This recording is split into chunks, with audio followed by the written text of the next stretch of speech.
नमस्कार, आप देख रहे हैं न्यूज़ वन इंडिया और मैं हूं आपके साथ अर्चना गुप्ता। बुलेटिन की शुरुआत कर लेते हैं बड़ी खबर के साथ जो कि लखनऊ से है।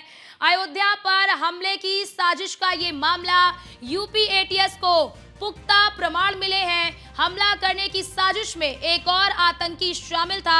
अयोध्या में रेकी करने के लिए लोगों का बंदोबस्त करने को कहा गया था। ये बड़ी खबर आपको बता दे कि अयोध्या में हमला करने की साजिश रची गई थी। अयोध्या में रेकी करने के लिए लोगों का बंदोबस्त करने के लिए इस आरोपी को, इस आतंकी को कहा गया था। अयोध्या पर हमले की साजिश का ये बड़ा मामला निकलकर सामने आ रहा है। यूपी एटीएस को इसके पुख्ता प्रमाण मिले हैं कि हमला करने की किस प्रकार से साजिश रची जा रही थी। हमला करने के साजिश में एक और आतंकी शामिल था। अयोध्या में रेकी करने के लिए उसने लोगों का बंदोबस्त करने के लिए कहा था और ऐसे में ये अपने आप में बड़ी खबर हो जाती है क्योंकि यूपी एटीएस को इसके पुख्ता प्रमाण मिले हैं कि किस प्रकार से अयोध्या को दहलाने की नाकाम कोशिश की जा रही थी और इसमें एक और आतंकी जो है वो शामिल था। इस पूरे साजिश में एक आतंकी शामिल था। अयोध्या में रेकी करने के लिए उसने लोगों का बंदोबस्त करने के लिए कहा था कि लोग देखिए जो ये रेकी कर सके। और ऐसे में क्योंकि आपने देखा होगा कि प्राण प्रतिष्ठा के दिन किस प्रकार से चप्पे चप्पे पर पुलिस बलों की तैनाती थी, परिंदा भी पर नहीं मार सकता था और ऐसे में ये साजिश रची गई थी। ये नाकाम साबित जो साजिश है वो रची गई थी और यूपी एटीएस के हाथ इसके पुख्ता प्रमाण लगे हैं। इस साजिश को लेकर पुख्ता प्रमाण लगे हुए हैं, हाथ उसके हाथ लगे हैं और इसी के साथ ही इस पूरी साजिश में एक और आतंकी शामिल था, ये बताया जा रहा है। यूपी एटीएस को इस साजिश के पुख्ता प्रमाण मिले हैं कि किस प्रकार से 22 जनवरी को जो प्राण प्रतिष्ठा अयोध्या में भव्य दिव्य तरीके से हुई है, उसे यानी कि अयोध्या को दहलाने के लिए एक बड़ी साजिश रची जा रही थी और उस साजिश के पुख्ता प्रमाण भी यूपी एटीएस को मिले हैं। अब ऐसे में इस पूरे मामले की गहनता से जांच की जाएगी कि आखिरकार ये आतंकी कहां से आया हुआ था और किस प्रकार से ये साजिश रच रहा था, क्या इसके मंसूबे थे।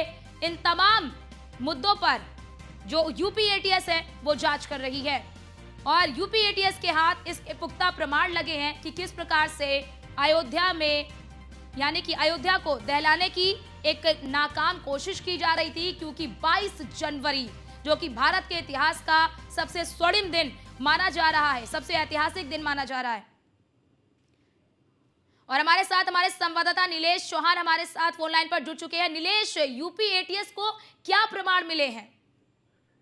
देखिए, बिल्कुल आपको बता दूं कि 22 जनवरी को श्री राम जन्मभूमि में भगवान श्री राम के मंदिर की प्राण प्रतिष्ठा थी। उससे पहले यूपी एटीएस ने 3 संदिग्धों को गिरफ्तार किया था। गिरफ्तार करने के बाद रिमांड पर लेकर जब पूछताछ हुई तो पूछताछ में तमाम अहम जानकारियां यूपी जी मंदिर की प्राण प्रतिष्ठा समारोह के दौरान आतंकी हमले की साजिश रचने वाले पन्नू के अलावा एक और खालिस्तानी इस पूरे मामले में शामिल था, जिसकी जानकारी अब एटीएस के हाथ लगी है। जल्द ही उसको भी गिरफ्तार किया जाएगा। अगर पन्नू की माने तो खालिस्तानी समर्थक है और उसी के द्वारा जो है अयोध्या में रेकी कराई जा रही थी। रेकी में एक और जो है व्यक्ति शामिल था जो कहीं ना कहीं वहां पर जो लोग रेकी कर रहे थे उनको सामान और असलाह मुहैया कराने की बात उसकी तरफ से कही गई थी। अब कहीं ना कहीं एटीएस उनको भी गिरफ्तार करेगी। गिरफ्तार करने के बाद रिमांड की अर्जी डालेगी और पूछताछ करेगी तो तमाम बड़े खुलासे हो सकते हैं कि क्या खालिस्तानी समर्थकों का उत्तर प्रदेश में भी कोई आका है या फिर हरियाणा और पंजाब राजस्थान से इसके तार जुड़े हुए हैं। फिलहाल देखना होगा जब आने वाले दिनों में एटीएस इस बड़े कांड का खुलासा करती है तो कौन कौन गिरफ्तार किया जाता है। जी नीलेश, जरा ये भी जानकारी साझा करें क्योंकि अगर यूपी एटीएस के हाथ पुख्ता सबूत लगे जैसा कि जानकारी भी निकलकर सामने आ रही है, तो ऐसे में क्या अभी तक किसी संदिग्ध को पूछताछ के लिए बुलाया गया है? क्या किसी संदिग्ध पर लेकर कोई पूछताछ? देखिए, बिल्कुल आपको बता दें कि 22 जनवरी से पहले ही 3 खालिस्तानी समर्थकों को अयोध्या से गिरफ्तार किया गया था, जिनके पास से एक कार बरामद हुई थी और तमाम जो है सेंसिटिव जो जगह थी अयोध्या की वहां वो लगातार रेकी कर रहे थे, उसका मैप रीड कर रहे थे जो उनको पुन्नू दिशा निर्देश विदेश में बैठकर जारी कर रहा था। उन दिशा निर्देशों पे वो लोग काम कर रहे थे। उन तीनों को अयोध्या से गिरफ्तार किया गया था और गिरफ्तार करने के बाद पूछताछ में ये खुलासा हुआ है कि पन्नू के साथ साथ एक और खालिस्तानी समर्थक है जो कहीं ना कहीं इनकी मदद उत्तर प्रदेश में कर रहा था, अयोध्या में इनको रेकी करने के लिए कह रहा था और इनको सामान और असला मुहैया कराने की बात कर रहा था।